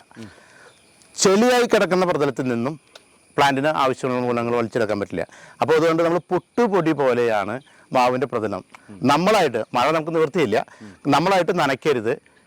ഈ സമയങ്ങളിൽ നമ്മൾ എന്തെങ്കിലും എന്താ പറയുക ഡ്രിപ്പ് സ്പ്രിങ്കിൾ ചെയ്യരുത്. മാവിൻ്റെ തടി എന്ന് പറഞ്ഞിട്ടുണ്ടെങ്കിൽ ഇതുപോലെ ഡ്രൈ ആയിട്ട് വേണം മെയിൻറ്റെയിൻ ചെയ്യാൻ. ഫ്ലവറിങ്ങിന് വേണ്ടതായിട്ടുള്ള ഹോംവർക്കുകൾ ചെയ്ത് മാവ് പൂത്ത് കഴിഞ്ഞാൽ നമ്മുടെ 2ാം ഘട്ടം തുടങ്ങുകയാണ്. ഫ്ലവർ ചെയ്ത് കഴിഞ്ഞാൽ ചെയ്യേണ്ടതായിട്ട് 2 കാര്യങ്ങളുണ്ട്. ഫ്ലവർ ചെയ്ത ഫ്ലവർ പോകാതിരിക്കുന്നതിനും മാത്രമല്ല ഈ ഫ്ലവർ ചെയ്ത ഉണ്ടാകുന്ന ഫ്രൂട്ട് ഹെൽത്തി ആയിട്ട് വളർന്ന് വലുതായി കിട്ടാനും വേണ്ടതായിട്ടുള്ള 2 പ്രധാനപ്പെട്ട കാര്യങ്ങളാണ്. ഒന്ന് SOP, sulphate of potassium, sulphur oxygen potash എന്നൊക്കെ പറയും. SOP, sulphate of potassium, sulphur oxygen potash. ഇത് നമുക്ക് അപ്ലൈ ചെയ്യാം. 2 രീതിയിൽ ചെയ്യാം. ഒന്നുകിൽ എന്താ പറയുക കടക്കിട്ട് കൊടുക്കാം, അല്ലെങ്കിൽ ഫോളിയർ സ്പ്രേ ചെയ്യാം. അതുപോലെ തന്നെ ഏത് ഫ്ലവറിനെ സംബന്ധിച്ചിടത്തോളം ഫ്ലവറിങ്ങിന് ശേഷം നിർബന്ധമായിട്ട് കൊടുക്കേണ്ട ഒരു മൂലകമാണ് ബോറോൺ. നിർബന്ധമായിട്ട് കൊടുക്കേണ്ടത്. ഈ 2 പ്ലാന്റുകളുടെ പാക്ക് ഷോട്ടുകൾ കാണിച്ചു തരാം. സൾഫേറ്റ് ഓഫ് പൊട്ടാഷ്യം ഒരു പൊടി രൂപത്തിലാണ് വരിക. ഇത് നമുക്ക് ഇതിന് കടയ്ക്ക് ചെറിയ രീതിയിൽ നമുക്ക് വേണമെങ്കിൽ ഇട്ട് കൊടുക്കാം. ഓക്കെ, അതുപോലെ തന്നെ ബോറാക്സ് എന്ന് പറഞ്ഞൊരു ബ്രാൻഡാണ് വരുന്നത്. അതുപോലെ പല ബ്രാൻഡുകൾ അവൈലബിൾ ആയിരിക്കാം. ഫ്ലവറിങ്ങിന് ശേഷം ഫ്ലവർ ചെയ്ത് കഴിഞ്ഞാൽ അത്യാവശ്യം നിർബന്ധമായിട്ട് ഇട്ട് കൊടുക്കേണ്ടത്. ഇത് നമുക്ക് ചെറിയ രീതിയിൽ കടയ്ക്കൊഴിച്ച് ഇട്ട് കൊടുക്കാം. ചെറിയ രീതിയിൽ പൗഡർ രൂപത്തിലാണ് വരുന്നുണ്ടാവുക, കണ്ട ചെറിയ അളവിൽ. ഇതൊക്കെ മൈക്രോ ന്യൂട്രിയൻ്റ് ആയതുകൊണ്ട് ചെറിയ 1 ഗ്രാം 2 ഗ്രാം ആ രീതിയിലാണ് കൊടുക്കേണ്ട കാര്യമുള്ളൂ. പക്ഷേ ഇതിൽ ഞാൻ റെക്കമെൻഡ് ചെയ്യുന്നത് ഫോളിയർ അപ്ലിക്കേഷനാണ്. പ്ലാന്റ് മൂലകങ്ങൾ 2 രീതിയിൽ അബ്സോർബ് ചെയ്യുന്നുണ്ട്. ഒന്ന് റൂട്ടിൽ കൂടിയും ഒന്ന് മറ്റേ ലീഫിൻ്റെ കൂട്ടത്തിലും. അപ്പോൾ മൈക്രോ ന്യൂട്രിയൻസ് നമുക്കെപ്പോഴും ഫോളിയർ അപ്ലിക്കേഷനാണ്, സ്പ്രേ ആയിട്ട് ചെയ്ത് കൊടുക്കുന്നതാണ് നല്ലത്. മറ്റേ എന്താ പറയുക, SOP ആയാലും ബോറോൺ ആയാലും 1 ലിറ്റർ വെള്ളത്തിൽ 2 ഗ്രാം ഇട്ട് അപ്ലൈ ചെയ്യാണ്, സ്പ്രേ ചെയ്ത് കൊടുക്കുകയാണ്. നമ്മൾ ഒരുവിധം എല്ലാ ന്യൂട്രിയൻസും നമുക്ക് 2 രീതിയിലും മറ്റേ കടയ്ക്ക് കൊടുക്കാം, എന്താ പറയുക ഫോളിയറായിട്ടും കൊടുക്കാം. ഫോളിയറായിട്ട് കൊടുക്കുമ്പോൾ 2 കാര്യങ്ങൾ പ്രധാനം ശ്രദ്ധിക്കണം. ഫോളിയറായിട്ട് നമ്മൾ മറ്റേ സ്പ്രേ ചെയ്ത് കൊടുക്കുമ്പോൾ രാവിലെയോ വൈകിട്ടോ ചെയ്യണം. അതിൻ്റെ പ്രധാന കാരണം മറ്റൊന്ന് കാരണം ഫോളിയർ ചെയ്യുന്ന സമയത്ത് ഫോഗ് ഫോമിംഗ് ആണ് ഉണ്ടാവേണ്ടത്. കാരണം ഒരുപാട് ഫോളിയർ അപ്ലൈ ചെയ്തുകൊണ്ട് സത്യത്തിൽ ചെടിക്ക് പ്രത്യേകിച്ച് ഗുണമൊന്നും ഉണ്ടാവുന്നില്ല. അപ്പോൾ വളരെ ചെറിയ അളവിലാണ് എന്താ പറയുക ഈ രീതിയിൽ ജലാംശം, ഒരു ഫോഗ്, നമ്മൾ ഊട്ടിലൊക്കെ പോകുന്ന സമയത്ത് മഞ്ഞ് നിൽക്കുന്നില്ലേ, അതുപോലെ ഉണ്ടാവുന്നുണ്ട്. ഉപരിതലത്തിൽ നിന്ന് ബാഷ്പീകരിച്ച് പോകാതിരിക്കാനായിട്ട് ആണ് നമ്മൾ രാവിലെ 10 മണിക്ക് മുമ്പോ വൈകിട്ട് 5 മണിക്ക് ശേഷം ചെയ്യാൻ പറയുന്നത്. അപ്പോൾ ഫോളിയർ ചെടിക്ക് വളരെ പെട്ടെന്ന് ഈസിലി അവൈലബിൾ ആയിട്ടുള്ള ഒരു മെത്തേഡാണ്. പെട്ടെന്ന് റിസൾട്ട് കിട്ടാൻ ഫോളിയർ അപ്ലിക്കേഷനാണ് ഉപയോഗിക്കേണ്ടത്. രണ്ടാമത് ഫോളിയർ ചെയ്യുന്ന ശ്രദ്ധിക്കേണ്ട കാര്യം വളരെ മൈന്യൂട്ട് ചെറിയ ക്വാണ്ടിറ്റി ഫോളിയർ ചെയ്യുന്ന സമയത്ത് വളങ്ങൾ ഉപയോഗിക്കേണ്ടവരുള്ളൂ. നാനവളങ്ങൾ പോലൊക്കെ എന്ത് വളങ്ങളും പ്രത്യേകിച്ച് ക്വാണ്ടിറ്റി കുറച്ച് ഉപയോഗിച്ചാൽ മതി. മൂന്നാമത്തെ കേസ് എന്ന് പറഞ്ഞിട്ടുണ്ടെങ്കിൽ കാരണം എന്തെങ്കിലും ഫോഗ് പോലെ ചെയ്യണം. പ്രതലത്തിൽ നിന്നുള്ള ഉപരിതലത്തിൽ നിന്നുള്ള ബാഷ്പീകരണം ഒഴിവാക്കുന്നതിന് ഇങ്ങനെ ചെയ്യുന്നതാണ് നല്ലത്. ഫ്ലവർ ചെയ്ത് കഴിഞ്ഞാൽ പിന്നെ നമ്മൾ നേരത്തെ പുട്ടുപൊടി പോലെ മാവിൻ്റെ അടിഭാഗം നിലനിർത്തുന്നു പറഞ്ഞിട്ടുണ്ടെങ്കിൽ ഫ്ലവർ ചെയ്ത് കഴിഞ്ഞിട്ട് പിന്നെ നമ്മൾ പൊതയുടെ ഇത് വരുന്നത് പൊത സ്ഥിരമായിട്ട് മാവിൻ്റെ കടയ്ക്ക് ജലാംശം നിലനിൽക്കുക എന്ന് പറയുന്നത് നിർബന്ധമാണ്. ഫ്ലവർ ചെയ്ത ഇത് നഷ്ടപ്പെടാതിരിക്കാനായിട്ട് അതിന് വേണ്ടിയിട്ടാണ് പൊത ഇടുന്നത്. പൊത ഇടുമ്പോൾ 2 കാര്യങ്ങൾ നടക്കുന്നു. സ്ഥിരമായിട്ട് മാവിൻ്റെ കടയ്ക്ക് ജലാംശം നിലനിൽക്കുന്നു. പൊതയുള്ളത് കൊണ്ട് മൈക്രോ ഓർഗാനിസംസ് വളരുന്നു. പക്ഷെ പൊതയിടുന്ന സമയത്ത് ശ്രദ്ധിക്കേണ്ട മറ്റൊരു പോയിന്റ് ഉണ്ട്. ഈ പൊതയിട്ട് അടിയിൽ മൈക്രോ ഓർഗാനിസം വളരുമ്പോൾ സ്വാഭാവികമായിട്ടും ഫംഗൽ ബാധയ്ക്കുള്ള സാധ്യതയും കൂടുതലാണ്. അപ്പം നിർബന്ധ ബുദ്ധിയാൽ ഒരു കാരണവശാലും പൊത തായ്തണ്ടിനോട് മുട്ടരുത്. തായ്തണ്ടിൽ നിന്ന് 2 അടി വട്ടം റേഡിയസിൽ ആണ് പൊത ഇടേണ്ടത്. മറ്റൊരു പ്രധാനപ്പെട്ട കാര്യം പൊതയായിട്ട് ബന്ധപ്പെട്ട് നമ്മൾ 2 അടി നീട്ടി വളങ്ങൾ കൊടുക്കുമ്പോഴും പൊതയിടുമ്പോഴും എന്താ പറയുക ഫൈബർ റൂട്ടുകൾ 2 അടി വളർന്ന് ഈ വളങ്ങൾ വലിച്ചെടുക്കുന്ന ഒരു സാഹചര്യം വരും. ജലാംശമുള്ള വളമുള്ള ഭാഗത്തേക്ക് ചെടി സ്വാഭാവികമായിട്ടും അതിൻ്റെ ഫൈബർ റൂട്ടുകൾ വിടുകയും അപ്പോൾ ഫൈബർ റൂട്ടുകൾ കുറച്ച് വ്യാപിച്ച് വളർന്ന് ഫൈബർ നെറ്റ്വർക്ക് കൂടുതൽ വരണം. അതുകൊണ്ട് എന്താ പറയുക പ്ലാന്റ് ശക്തമായിട്ട് മണ്ണിൽ ഹോൾഡ് ചെയ്ത് നിൽക്കുന്നു. മാത്രമല്ല കൂടുതൽ ഫൈബർ റൂട്ടുകൾ വരുന്നതുകൊണ്ട് കൂടുതൽ വളം വലിച്ചെടുക്കാനുള്ള സാഹചര്യം ഉണ്ടാകുന്നു. അതുകൊണ്ട് വളം ഒരിക്കലും എന്താ പറയുക മരത്തിൻ്റെ കടയ്ക്ക് കൊടുക്കരുത്. മിനിമം 2 അടി വിട്ട് റേഡിയസിൽ വേണം വളം കൊടുക്കാനായിട്ട് പൊതയിടാനായിട്ടും. ഫ്ലവർ ചെയ്ത് കഴിഞ്ഞാൽ മാവിൽ പുഴുണ്ടാവുന്നു. അതിൻ്റെ പ്രാഥമികമായിട്ടുള്ള കാര്യം നമ്മൾ ചെയ്യേണ്ടത് മാവ് പൂത്ത് കഴിഞ്ഞാൽ ആ സമയത്ത് കൃമി ബാധകളില്ലാതിരിക്കാനായിട്ട് നമ്മൾ മുൻകരുതലെടുക്കണം. അതിലേറ്റവും വേണ്ടത് ശാസ്ത്രീയമായിട്ടുള്ളത് ജൈവപരമായിട്ടുള്ള ഏറ്റവും നല്ല മെത്തേഡാണ് ഫെർമൻ ട്രാപ്പ് എന്ന് പറയുന്നത്. 1 ഏക്കറിൽ 4 ഫെർമൻ ട്രാപ്പ് മതി. കാരണം ഇത് ഞാൻ 3 ദിവസമായിട്ട് കെട്ടിയിട്ടിട്ടും ഇതിൽ ക്രീമി വന്നിട്ടില്ല. എന്ന് വെച്ചാൽ നിലവിൽ ഒരുപാട് മാവുകൾ പൂക്കാത്തതുകൊണ്ടായിരിക്കാം ഇവിടെ പ്രാണി ശല്യം ഇപ്പോൾ നിലവിലില്ല എന്നാണ് മനസ്സിലാക്കേണ്ടത്. 3 ദിവസമായിട്ട് ഇതിൽ പ്രാണി വന്നിട്ടില്ല. അപ്പോൾ അങ്ങനെ വരുന്ന സമയത്ത് പ്രാണീനെ പിറ്റേ ദിവസം നമ്മൾ കളക്ട് ചെയ്ത് കത്തിച്ച് കളയാണ് വേണ്ടത്. രണ്ടാമത്തെ രീതി ഏറ്റവും ജൈവപരമായിട്ട് ചെയ്യാവുന്ന രീതി എന്ന് പറയുന്നത് 2 ml മണ്ണെണ്ണ 10 ml ഷാമ്പുവിൽ 3 മിനിറ്റ് കലക്കി 1 ലിറ്റർ വെള്ളത്തിലേക്ക് മിക്സ് ചെയ്ത് എന്താ പറയുക സ്പ്രേ ചെയ്ത് കൊടുക്കുക എന്നുള്ളതാണ്. നേരത്തെ പറഞ്ഞ പോലെ ഫോഗ് ഫോം ചെയ്യുന്ന രീതിയിൽ തെളിച്ചു കൊടുക്കുന്നത് ഏറ്റവും ശാസ്ത്രീയമായിട്ട് ആഴ്ചയിൽ 2 ദിവസം ചെയ്യാം. പറയത്തക്ക ദോഷങ്ങളില്ലാത്തൊരു രീതിയാണ്. അതിലൊരു അഡ്വാൻറ്റേജ് എന്ന് പറയുന്നത് മണ്ണെണ്ണ വെള്ളത്തിൽ ലയിക്കില്ല. അതുകൊണ്ടാണ് മണ്ണെണ്ണ ഷാമ്പുവിൽ ലയിപ്പിക്കുന്നത്, മിക്സ് ചെയ്യുന്നത്. 3 മിനിറ്റ് നന്നായിട്ട് ഷെയ്ക്ക് ചെയ്ത് കഴിഞ്ഞാൽ ഷാമ്പുവിൽ അത് മിക്സ് ആവും. അത് തുടർന്ന് ഷാമ്പു വെള്ളത്തിൽ മിക്സ് ആവും. അതാണ് അതിൻ്റെ രീതി. ഇൻസെക്ടിസൈഡുകൾ വ്യാപകമായിട്ട് ഉപയോഗിക്കപ്പെടുന്നുണ്ടെങ്കിലും ഫ്ലവറിങ് സ്റ്റേജിൽ ഇൻസെക്ടിസൈഡുകൾ ഉപയോഗിക്കാതിരിക്കുകയാണ് നല്ലത്. കാരണം നമ്മൾ ഈ അപ്ലൈ ചെയ്യുന്ന ഇൻസെക്ടിസൈഡ് മുഴുവൻ പ്ലാന്റിൽ അതിൻ്റെ അംശങ്ങൾ പ്ലാന്റിൽ നിലനിൽക്കുകയും നമ്മുടെ മക്കളൊക്കെ കഴിക്കുന്ന ഒരു സാധനമാണല്ലോ. അത് ഞാൻ റെക്കമെൻഡ് ചെയ്യുന്നില്ല. ഇൻസെക്ടിസൈഡുകൾ ഉപയോഗിക്കരുതെന്ന് പറയാം. മറ്റ് എന്താ പറയുക കൃമി കീടങ്ങളെ മാറ്റി നിർത്താനായിട്ട് ഉപയോഗിക്കുന്ന ഏറ്റവും നല്ലൊരു മെത്തേഡാണ് വേപ്പെണ്ണ എന്ന് പറയുന്നത്. വേപ്പെണ്ണ ഡൈലൂട്ട് ചെയ്ത് സ്പ്രേ ചെയ്ത് കൊടുത്താൽ അതും ആഴ്ചയിൽ 2 ദിവസം ചെയ്താൽ ഒരു പരിധി വരെ നമുക്ക് ഇവരെ ഒഴിവാക്കാവുന്നുള്ളൂ. നാട്ടിൽ പ്രചാരത്തിലുള്ളതും എന്നാൽ ഞാൻ ഇതുവരെ ഉപയോഗിക്കാത്തതുമായിട്ടുള്ള ഒരു സംവിധാനമുണ്ട്. വാണിജ്യപരമായിട്ട് മറ്റേ കൃഷി ചെയ്യുന്ന സമയത്ത് മാവ് പൂക്കാനായിട്ട് ഏറ്റവും വ്യാപകമായിട്ട് ഉപയോഗിക്കുന്ന മറ്റേ അഗ്രികൾച്ചർ യൂണിവേഴ്സിറ്റി ഒക്കെ റെക്കമെൻഡ് ചെയ്യുന്ന കർഷകരുടെ എന്താ പറയുക സാമ്പത്തിക വശത്തിന് അനുകൂലമായിട്ട് ബാധിക്കുന്ന ഒരു ഇതുണ്ട്. അതിനെപ്പറ്റി പ്രതിപാദിക്കാതിരിക്കുന്നത് നല്ലതല്ല. അതുകൊണ്ട് മാത്രം ഞാൻ അതിനെപ്പറ്റി പറയാൻ ഞാൻ ഈ നഴ്സറിയിൽ അത് ഉപയോഗിക്കാറില്ല. അത് കൾട്ടാറിൻ്റെ പ്രയോഗമാണ്. ഇതാണ് കൾട്ടാർ കെമിക്കലാണ്. ഈ കൾട്ടാറിനെ പറ്റി പറയുന്നത് ഇത് ആദ്യം ഫംഗിസൈഡായിട്ട് വന്നതാണ്.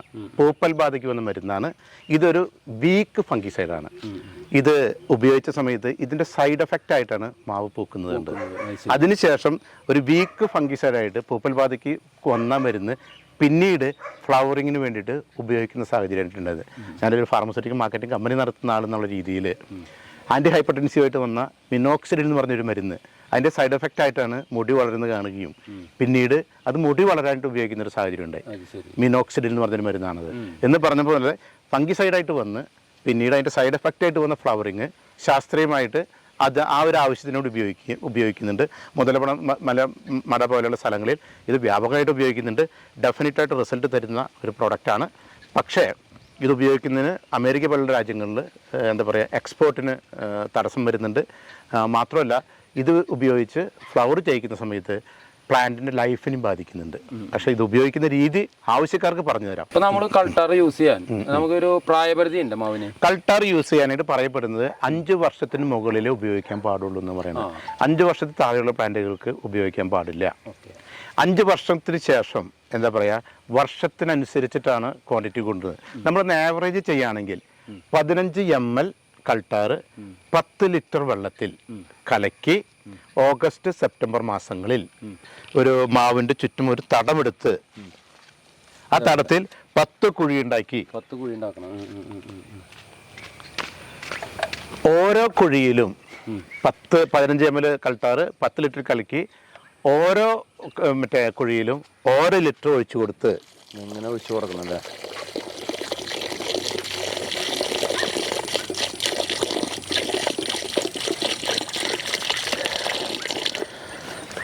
അതിനെ മണ്ണിട്ട് മൂടി ആഴ്ചയിൽ 2 ദിവസം നനച്ചു കൊടുക്കണം. അതാണ് ഇതിൻ്റെ രീതി. കറക്റ്റ് 3-ാം മാസം മാവ് പൂത്തിരിക്കും. ഇവിടെ വെള്ളാട്ടം ഒഴിച്ചത് ഞാൻ കൾട്ടാർ ഞാൻ യൂസ് ചെയ്യാറ്. നമുക്ക് ഇതും പറഞ്ഞില്ലെങ്കിൽ പൂർണ്ണാവില്ല എന്ന് പറഞ്ഞിട്ട് കാണിച്ചതാട്ടോ. ഞാനിത് ഉപയോഗിക്കാറില്ല. എനിക്ക് എൻ്റെ മാവുകൾ പൂക്കാനായിട്ട് മറ്റേ ഇതിന്റെ ആവശ്യമില്ല. കാരണം നിങ്ങൾക്കറിയാം കാക്കയ്ക്ക് ഇരിക്കാൻ പോലും ഷൈഡില്ലാത്ത രീതിയിലുള്ള പാടത്താണ്. 100% എക്സ്പോഷറാണ്. മിനിമം വെള്ളമാണ് ഇവിടെ ഞാൻ ഉപയോഗിക്കുന്നത്. എന്നിരുന്നാലും കൾട്ടാറിന്റെ ഉപയോഗത്തിനെ പറ്റിയിട്ട് 100 കണക്കിന് വീഡിയോകൾ ഞാൻ കാണുന്നുണ്ട്. അപ്പോൾ അത് ശാസ്ത്രീയമായിട്ട് ഉപയോഗിക്കുന്ന രീതി പറഞ്ഞ് മനസ്സിലാക്കുന്നത്. ഇനി വേറൊരു രീതി പറഞ്ഞുതരാം. 5 വയസ്സിൽ താഴെയുള്ള പ്ലാന്റുകൾക്ക് ഫോളിയറായിട്ട് ഇതിൻ്റെ 5-1 ക്വാണ്ടിറ്റി 2-3 ml ഈ പറഞ്ഞ പോലെ 10 ലിറ്റർ വെള്ളത്തിൽ കലക്കി ഫോളിയറായിട്ട് അടിച്ചു കൊടുത്താലും പൂക്കും. ഞാനതിനെപ്പറ്റി ശാസ്ത്രീയമായിട്ട് പഠിച്ചപ്പോൾ ആൻറ്റി ഫംഗൽ ആയതുകൊണ്ട് അത്ര വലിയൊരു ഡാമേജ് ചെടിക്ക് വരുത്താനില്ല എന്ന് പറയുന്നത്. അപ്പോൾ നമ്മൾ കോൺസെൻട്രേഷൻ കുറച്ച് ഫോളിയറായിട്ട് അടിച്ചും ഒരു പ്ലാന്റിനൊക്കെ അടിച്ചു കൊടുത്ത് നിങ്ങൾക്ക് പരീക്ഷിക്കാവുന്നതാണ്. ഞാനത് റെക്കമെൻഡ് ചെയ്യുന്നില്ല. അറിവുകൾ ഒരിക്കലും എന്താ പറയുക പറഞ്ഞു കൊടുക്കാതിരിക്കരുത്. മനോധർമ്മം അനുസരിച്ച് ആൾക്കാർ ഉപയോഗിക്കട്ടെ. നമ്മൾ അറിയുന്നതിൽ നിന്ന് ഒരാളെ തടസ്സപ്പെടുത്തേണ്ട കാര്യമില്ലല്ലോ. ഈ വീഡിയോ ഇപ്പോൾ ഈ ഒരു ഭാഗം നമ്മൾ കണ്ടവർക്ക് നല്ല രീതിയിൽ കാര്യങ്ങൾ മനസ്സിലായിട്ടുണ്ടാവും. സിന്തറ്റിക് ആയിട്ട് എങ്ങനെ നമുക്ക് പൂപ്പിക്കാം അല്ലെങ്കിൽ കായ്പ്പിക്കാം, അതുപോലെ ഓർഗാനിക് ആയിട്ട് എങ്ങനെ കായ്പ്പിക്കാം, ലാസ്റ്റ് നമുക്ക് അവസാനത്തെ ഒരു അടവ് അതെങ്ങനെയാണ് എല്ലാം നമ്മൾ പറഞ്ഞു തന്നിട്ടുണ്ട്. ഇതിൽ ഏത് രീതിയും നമ്മുടെ ഇഷ്ടത്തിന് നമുക്ക് മനോധർമ്മമായിട്ട് ഉപയോഗിക്കാം. ഞാനിവിടെ ഇത് ഉപയോഗിക്കാറില്ല. ഉപയോഗിക്കാതെ തന്നെ കാരണം സമയാസമയങ്ങളിൽ മറ്റു ജൈവ രീതികൾ ഉപയോഗിക്കുന്നത് കൊണ്ട് കാഴ്ച കിട്ടുന്നുണ്ട്. നമുക്ക് ഈ അൽമ ഗാർഡനിലെ എത്ര ടൈപ്പ് മാവുകൾ ലഭ്യമാണ്? ഏകദേശം മദർ പ്ലാന്റ് ആയിട്ട് 80ഓളം വ്യത്യസ്ത മാവുകൾ നട്ടിട്ടുണ്ട്. അത്ര തന്നെ മാവുകൾ വ്യത്യസ്തമായിട്ടുള്ള വെറൈറ്റികൾ ഇന്ത്യനും വിദേശീയമായിട്ടുള്ള മാവുകൾ, വ്യത്യസ്ത വലിപ്പത്തിലുള്ള മാവുകൾ ഡ്രമ്മിലും ഗ്രോ ബാഗിലായിട്ട് അവൈലബിൾ ആണ്. അപ്പോൾ അതുപോലെ തന്നെ നമുക്ക് എത്ര രൂപയിലാണ് സ്റ്റാർട്ട് ചെയ്യുന്നത്? നമ്മൾ മറ്റേ നാംടോക്കുമായി ബഡ് തൈ അടക്കം നമ്മൾ 150 രൂപയിൽ നിന്ന് സ്റ്റാർട്ട് ചെയ്യുന്ന തൈക്കൾ തുടങ്ങി വലിയ ഫ്ലവർ ചെയ്ത 1500 2000 തൈക്കൾ വരെയുണ്ട്. ഇപ്പോൾ നമ്മൾ നിൽക്കുന്നവർക്ക് കാണുന്ന പോലെ കാലാപ്പടി ഇത് മീഡിയം തൈകളാട്ടാ. മീഡിയം എന്ന് പറഞ്ഞാൽ നല്ല വലിയ ബാഗ് 5 അടി ഹൈറ്റുള്ള 21 ബാഗിലുള്ള ഫ്ലവർ ചെയ്ത് ആളുകൾ ആദ്യം എടുത്തിട്ട് പോകും. അതുകൊണ്ടാണ് ഇതിൽ നിന്ന് തന്നെ ഏകദേശം 50ഓളം പ്ലാന്റുകൾ ഫ്ലവർ ചെയ്ത് കൊണ്ടുപോയിട്ടുണ്ട്. ഇത് 700 രൂപയ്ക്കാണ്. 700 രൂപ കേട്ടോ ഇതിനൊക്കെ വില വരുന്നത്. അപ്പോൾ ഇതുപോലെ ഇഷ്ടം പോലെ മാവിൻ്റെ തൈകളുണ്ട്. അപ്പോൾ നമ്മുടെ വീഡിയോ ഒന്നും നിങ്ങൾ കണ്ടില്ലേ, ഇവിടെ വന്നിട്ട് മാവിനാണ് നമ്മൾ സ്പെഷ്യലൈസ് ചെയ്തത്. പ്രത്യേകിച്ച് നമ്മൾ മാവ് പൂക്കാനും കായ്ക്കാനുള്ള ടിപ്പുകളാണ് സാർ നമുക്ക് പ്രത്യേകം പറഞ്ഞു തന്നെ. അപ്പോൾ അത് തന്നെ നമ്മുടെ വീഡിയോ ഒരുപാട് ലെങ്ത് ആയി. ഇപ്പോൾ നിങ്ങൾക്ക് കണ്ടവർക്കൊക്കെ മനസ്സിലാവും, കുറേ നിങ്ങൾക്ക് ഉപകാരപ്പെട്ടിട്ടുണ്ടാവും. അപ്പോൾ നമ്മൾ ഓരോ മാവ് കാണിച്ചിട്ട് വില പറയുന്നില്ല. അതുകൊണ്ടാണ് ഞാനിങ്ങനെ ഒരു സ്റ്റാർട്ടിങ്ങും ഇങ്ങനെയൊക്കെ വെച്ച് നിർത്തുന്നത്. പിന്നെ ഈ ഒരു നഴ്സറിയുടെ ഇപ്പോൾ നമുക്ക് ഈ ഒരു വീഡിയോയിൽ കൊള്ളാത്ത കാരണം ഫുള്ളായിട്ടുള്ള എല്ലാ ഫലവൃക്ഷങ്ങളും ഇവിടുത്തെ എല്ലാ കാര്യങ്ങളും കാണിച്ചിട്ടുള്ള ഒരു വീഡിയോ നമ്മുടെ അടുത്തൊരു വീഡിയോ ആയിട്ട് ചെയ്യാന്ന് വെച്ചിട്ടാണ്. അപ്പോൾ അതിൽ നിങ്ങൾക്ക് വേണമെങ്കിൽ ഡീറ്റെയിൽ ആയിട്ട് എല്ലാ കാര്യങ്ങളും ഇത് മാവ് മാത്രമല്ല എല്ലാം അറിയാൻ പറ്റും. അപ്പോൾ നമ്മൾ ഈ വീഡിയോ ഇവിടെ ചുരുക്കണം. നമ്മൾ മാവ് പൂക്കുന്നത്, മാവിൻ്റെ പരിചരണം ആയിട്ട് ബന്ധപ്പെട്ട ഒരുവിധം എല്ലാ കാര്യങ്ങളും കവർ ചെയ്തിട്ടുണ്ടെന്ന് വിശ്വസിക്കുന്നു. നിങ്ങളുടെ കമൻറ്റ്സ് നമ്മുടെ എന്താ പറയുക തുടർന്നുള്ള വീഡിയോയ്ക്ക് ഒരു ഇൻപുട്ടായിരിക്കും. നിങ്ങൾ പോസിറ്റീവായാലും നെഗറ്റീവായാലും കമൻറ്റ് ഇടണമെന്ന് ഞാൻ താല്പര്യപ്പെടാറ്. അപ്പോൾ ഞങ്ങളുടെ ഈ വീഡിയോ കണ്ട് ഇഷ്ടപ്പെട്ടാൽ ലൈക്ക്, ഷെയർ, സബ്സ്ക്രൈബ്, കമൻറ്റ് എല്ലാവരും ചെയ്യുക. അപ്പോൾ ഒരു പുതിയ വീഡിയോയിൽ വീണ്ടും കാണുന്നവരെ ബൈ. Thank you.